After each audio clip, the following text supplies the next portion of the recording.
Hello, everyone, and welcome to another episode of Acupuncture is My Life. Now, today's episode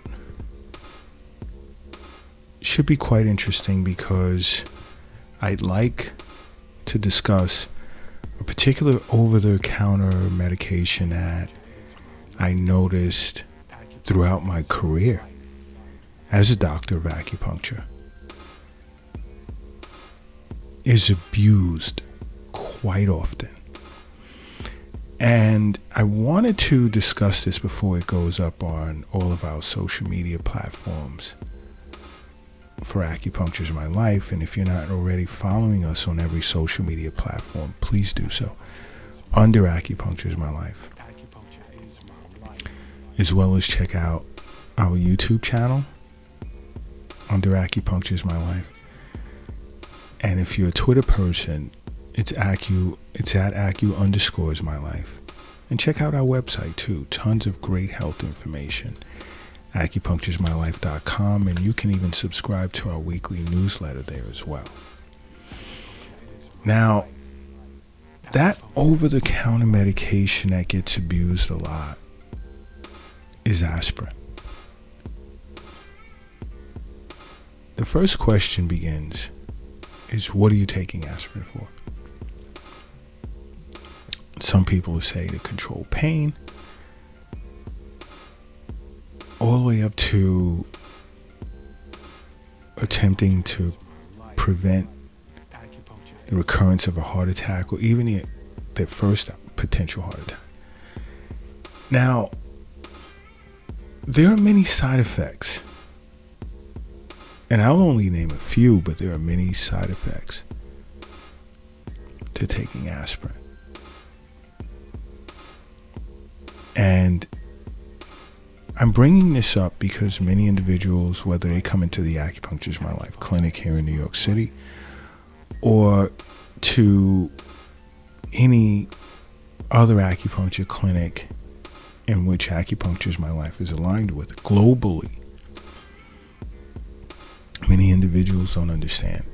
Acupuncture treatments can replace the so-called need to take aspirin for whatever reason.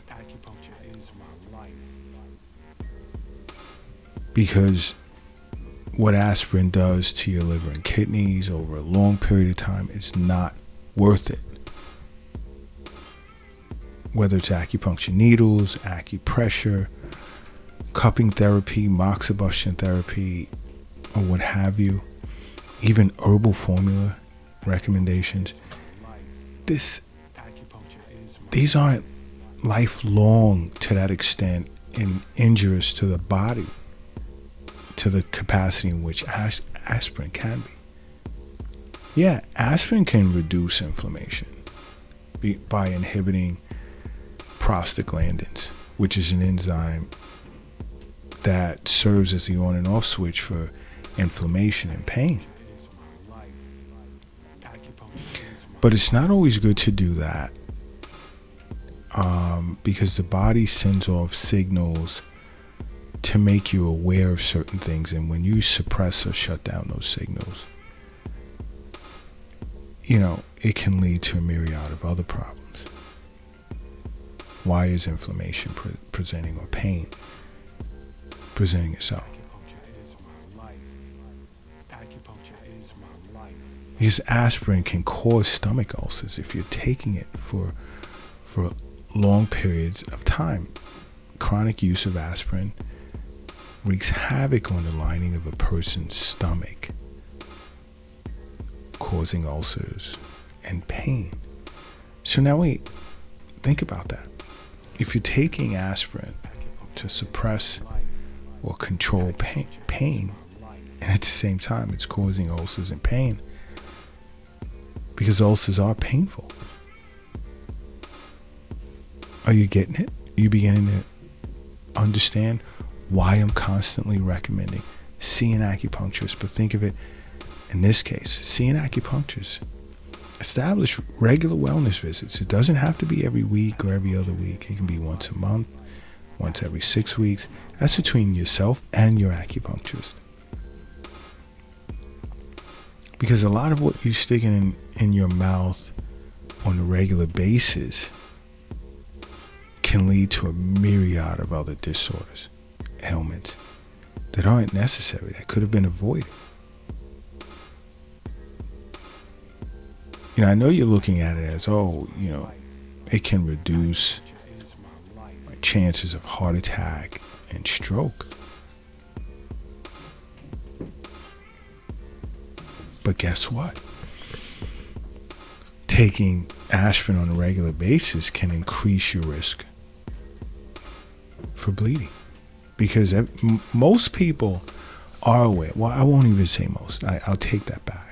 Many individuals are aware that aspirin serves as an anticoagulant, which means it thins out your blood. Okay, so you reduce the risk of a second heart attack or stroke, but then now if your blood cannot properly clot, what are the odds of, severe internal bleeding, as well as you cut a certain artery or vein and it just doesn't clot. There's problems that come with that. To prevent heart attack or stroke, see your acupuncturist. Acupuncture does that. It can help you with that. Never speak in absolute terms. It can help with preventing the recurrence or even your first heart attack or stroke. Because there's certain things your acupuncturist will pick up, just like your physician could or would with your annual visits. Which is why I say over and over, you take the burden of being overly concerned about your health by establishing regular wellness visits.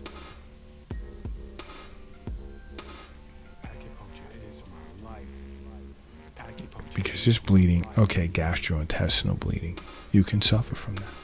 Chronic use of aspirins. You don't want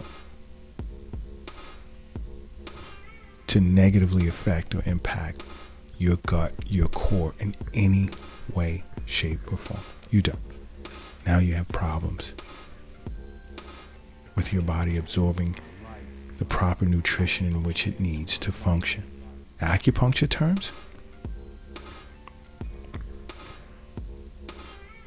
you're disrupting the production of postnatal or post-heaven chi, which can now open the door to a myriad of issues. Can it help reduce your risk of colon cancer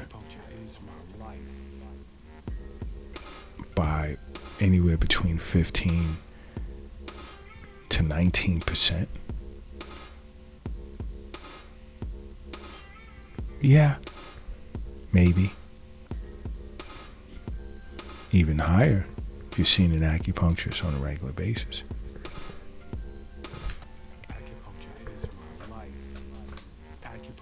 Yeah, it's easier. It may be cheaper, less expensive.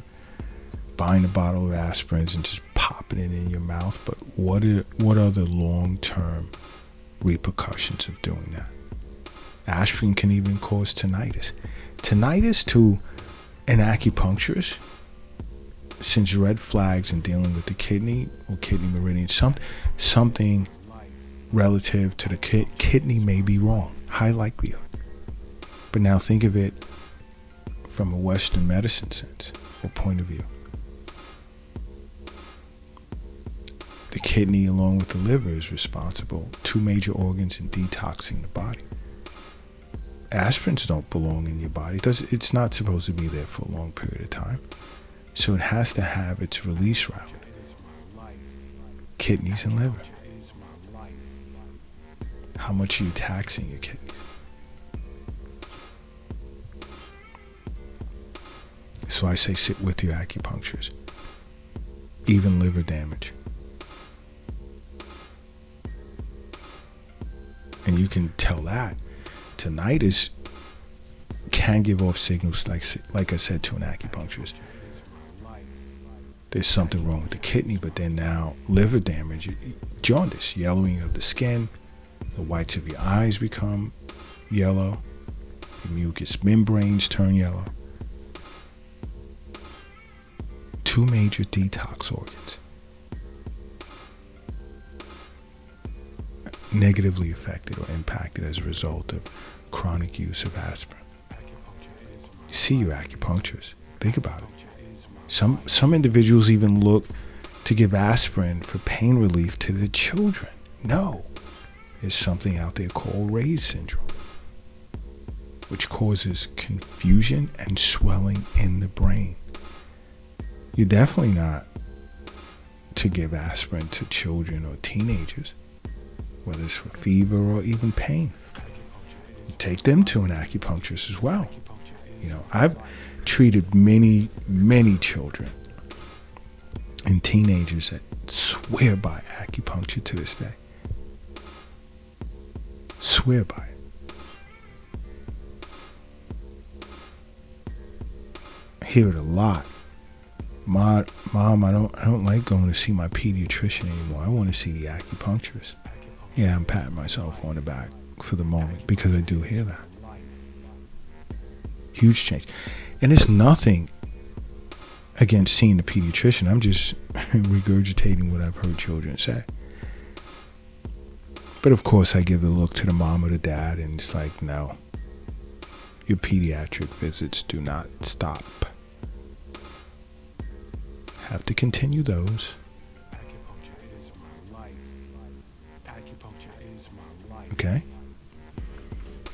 But think about it. When you're popping aspirin in your mouth regularly, think about it. Aspirin or acupuncture? And hopefully you choose acupuncture. Safer, much safer. And it's better for you in many more ways than aspirin can be. Which is why I say over and over again, you must make acupuncture a part of your life, because acupuncture is my life. What's yours?